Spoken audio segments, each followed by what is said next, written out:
الحمد لله رب العالمين وصلى الله وسلم وبارك على نبينا محمد. سؤال سؤال الله بطيئة جرتي سؤال شاس أوله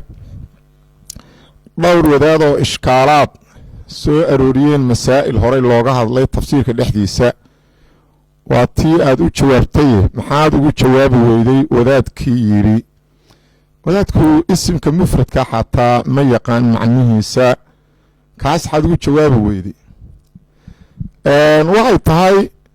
sideedaba dadka oo diinta ka hadla waa laba qaybood anigu wadaadka ma aanan aqoon weligay ma maqal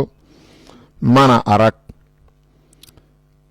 markaan weydiiyey dadka yiqiin waxay ugu yiraahdeen ma mudna inaad u jawaabto tan labaadna sideedaba qaacido waxaa ah dadka diinta ka hadla haba iskhilaafsanaadeen laakiin laba dariiqay ku kala socdaan dad waa dad akhlaaqda culummo iyo aadaabta diineed ilaaliya masaa'il ba laysku khilaafsanaadeena oo masaa'ilka ka hadla qofka noocaasa hadduu soo hadlo waa mudan yahay in loo jawaabo laakiin dadka kaleeto waa dad ayagu shaati jabhadeed gashada oo qaabka jabhadaha u hadla macnaheeda waa dadan akhlaaqda iyo aadaabta culummo ilaalin dadka noocaasa hadday hadlaan hadalkooda la fiiriyaa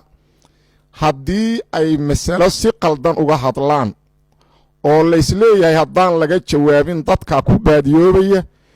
mas'aladaa laga hadlaa caytankoodana lagama jawaabo haddaysan mas'alada ka hadlin ee ay caytan kaliya tahayna looma jawaabo maxaa yeelay qofka nuucaasu ma mudna in jawaab la siiyo maadaama uusan hugii iyo akhlaaqdii iyo aadaabtii culummo ku hadlayn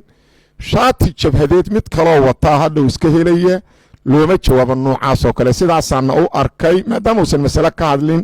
ee ay caytan aheed inaanan u jawaabin wallahu aclam.